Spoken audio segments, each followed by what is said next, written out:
আসসালামু আলাইকুম friends, welcome back to my channel Nazima's kitchen. তো আজকে একটি দারুণ টিপস নিয়ে চলে এসেছি। গ্যাসের চুলো পরিষ্কার করবেন কিভাবে, একদম নতুনের মতো চকচকে ঝকঝকে হয়ে উঠবে শুধুমাত্র একটা টিপস ব্যবহার করলেই। তো এই জিনিসগুলো প্রত্যেকের ঘরেই থাকে। তো এখান থেকে আমি দেখুন গ্যাস চুলোর যে বার্নারগুলো আছে সেগুলোকে প্রথমে তুলে নেব। আর এটা গরম আছে তার জন্য আমি চামচি ব্যবহার করলাম। ঠান্ডা অবস্থা থাকলে আপনারা হাতে করে তুলে নিতে পারবেন। তো দেখুন একটা পাত্রের মধ্যে নিয়ে নিয়েছি। শুধুমাত্র একটা শ্যাম্পু দিয়ে আপনার গ্যাস চুলো অথবা বার্নার হয়ে যাবে নতুনের মতো চকচকে ঝকঝক হয়ে উঠবে। তো এখানে দেখুন আমি একটা শ্যাম্পু দিয়ে দিলাম আর সাথে দিয়ে দিচ্ছি একটা ইনো। তো ইনোটাকে কেটে নেব। তো ইনোটা আমি দিয়ে দেবো পুরোটাই। তো গ্যাস চুলো পোড়া দাগ উঠানো খুবই মুশকিল হয়, তবে এইভাবে একবার হলেও ট্রাই করবেন। আশা করছি যতই কালো পোড়া দাগ হোক না কেন নিমেষের মধ্যে উঠে যাবে, একদম সময় ছাড়াই। আর এখানে আমি দিয়ে দিলাম পাতিলেবুর রস।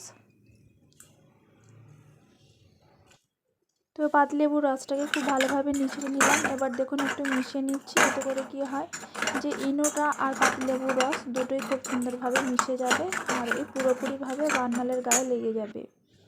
আর এগুলো ডুবো অবস্থায় রাখতে হবে, না হলে দেখবেন খুব বেশি পরিষ্কার হবে না। আর এখানে আমি দিয়ে দিলাম গরম পানি। তো এইভাবে আমি রেখে দেবো 30 মিনিটের জন্য। তারপরে যে চুলো রাখার স্ট্যান্ডগুলো এগুলো আমি পরিষ্কার করে নেব। একটা গামলার মধ্যে পানি নিয়েছি বেশ কিছুটা। তো এখানে আমি দেখুন চুলোর স্ট্যান্ডগুলো দিয়ে দিচ্ছি। আর সাথে এখানে দেখুন আমি এগুলোও খুলে নিয়েছি, চুলোর সুইচগুলোও দিয়ে দিলাম। তো সাইডে রেখে দিলাম। এবারে চুলোটাকে পরিষ্কার করে নেব। তো চুলোটাকে পরিষ্কার করে নেবার প্রথমে দেখুন আমি একটা ইনো কেটে নিয়েছি আর এই বার্নারের গায়ের চারিদিকটা ইনো ছড়িয়ে দিচ্ছি। আমি শুরুতেই বলেছি এই জিনিসগুলো সবারই ঘরে থাকে, প্রত্যেকের ঘরেই অ্যাভেলেবেল থাকে। আপনারা চাইলে এই টিপসটা একবার ব্যবহার করবেন। যতই কালো পোড়া দাগ হোক না কেন চুলোর একদম নিমেষের মধ্যে উঠে যাবে। 10 মিনিটও লাগবে না আপনার চুলোকে নতুনের মতো চকচকে ঝকঝকে করে উঠতে। তো এখানে আমি দেখুন লেবুটা নিয়ে একটু ভালো করে মাখিয়ে দিচ্ছি, দিয়ে এইভাবে আমি 5 মিনিট মতো রেখে দেব।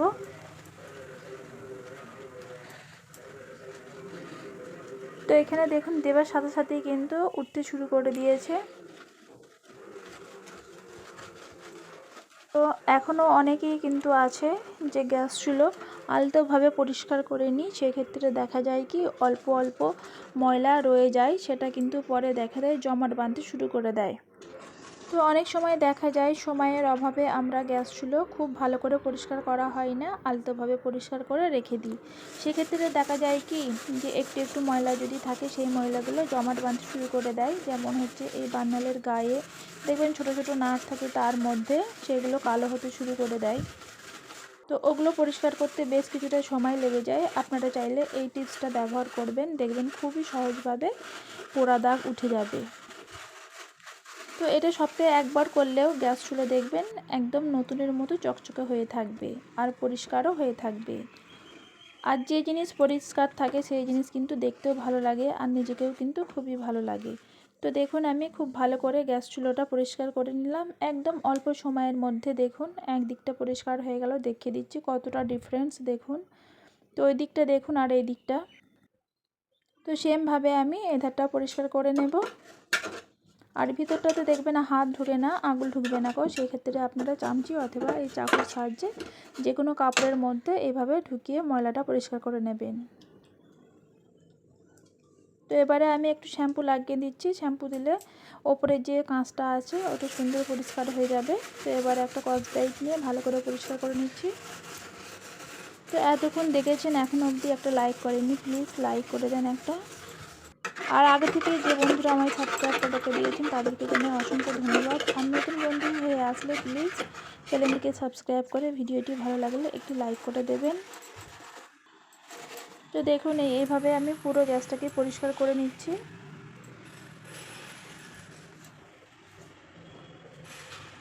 একদমই সহজ উপায়ে আজকে দেখালাম এই টিপসটা যে গ্যাস চুলো পরিষ্কার করা। আর আর শুধুমাত্র 2টা জিনিস থাকলেই আপনার গ্যাস চুলো হয়ে যাবে, নতুনের মতো চকচকে ঝকঝকে হয়ে উঠবে। তো এখানে যে আমি চুলোর স্ট্যান্ডগুলো ভিজিয়ে রেখেছিলাম, তো এবারে এগুলো আমি ধুয়ে নেব। পড়ে থাকার কারণে দেখবেন অনেক ময়লা হয়ে যায়, আর এই যে সুইচগুলোর মধ্যেও দেখবেন ময়লা ঘাঁজে ঘাঁজে লেগে থাকে। তো সেই কারণে আমি একটা চাকু নিয়ে এভাবে পরিষ্কার করে নিচ্ছি।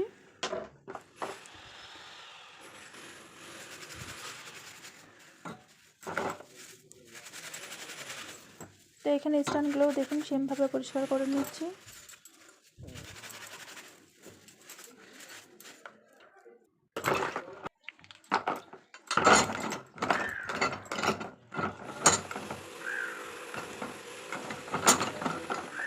তো দেখুন কতটা পরিষ্কার হয়ে গেল। এবারে যে বার্নারগুলো আমি 30 মিনিটের জন্য ভিজিয়ে রেখেছিলাম সেগুলো আবার দেখুন পরিষ্কার করে নেব। তো এখানে দেখেই বুঝতে পারছেন কতটা পরিষ্কার হয়ে এসেছে। তো হালকা হাতে করে এভাবে ঘষলেই বার্নারগুলো খুব সুন্দরভাবে পরিষ্কার হয়ে যাবে।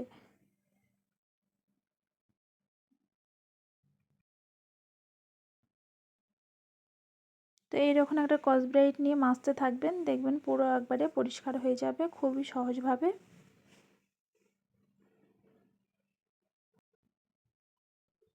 তো এখানে দেখুন বার্নারগুলো অনেকটা পরিষ্কার হয়ে এসেছে। তারপরে আমি সব কটা করে নেব, করে নেবার পরে ধুয়ে নেব।